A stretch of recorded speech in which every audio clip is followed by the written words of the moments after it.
Big news ఏపీకి స్వాగతం. నేను వారు ఇంకా డీటెయిల్ చూస్తే ఉమ్మడి పార్టీల అధినేతలో ప్రధాని నరేంద్ర మోడీ రేపు మధ్యాహ్నం 1 గంటకు రాజమహేంద్రవరం రూరల్ వేమగిరిలో జరుగు బహిరంగ సభకు హాజరు కానున్నారని, ఈ సభను విజయవంతం చేయాలని రాజనగరం నియోజకవర్గం జనసేన పార్టీ మరియు ఉమ్మడి అభ్యర్థి బత్తుల బలరామకృష్ణ పిలుపునిచ్చారు. ఈ ప్రజాగల సభకు టీడీపీ అధినేత మాజీ ముఖ్యమంత్రి చంద్రబాబు నాయుడు, జనసేన అధినేత పవన్ కళ్యాణ్, అదేవిధంగా రాష్ట్ర బీజేపీ అధినేత మరియు రాజమహేంద్రవరం ఎంపీ అభ్యర్థి దగ్గుబాటి పురంధేశ్వరి, పలువురు రాజకీయ ప్రముఖులు హాజరు కానున్న ఈ సభకు వేలాదిగా యువకులు, మహిళలు, విద్యావేత్తలు హాజరై విజయవంతం చేయాలని కోరారు.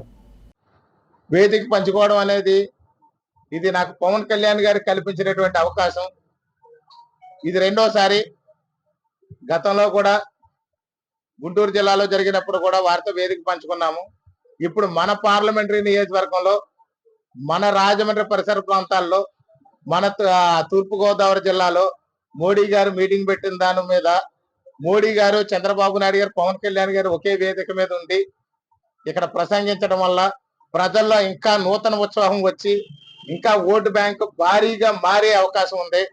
ఇప్పటికే మంచి మెజారిటీతో గెలుస్తున్నామనే విషయం రాష్ట్రం అంతా కూడా అర్థం చేసుకున్నారు. ప్రజలు కూడా మిమ్మల్ని గెలిపించడానికి సిద్ధంగా ఉన్నారనే విషయం వారు ముక్త కంఠంతో చెబుతూ, ఎక్కడ ఏ చిన్న రోడ్ షో పెట్టినా సరే వేలాది మంది మహిళలు సైతం కూడా రోడ్డు మీదకి వస్తున్నటువంటి పరిస్థితులు అందరూ చూస్తున్నారు.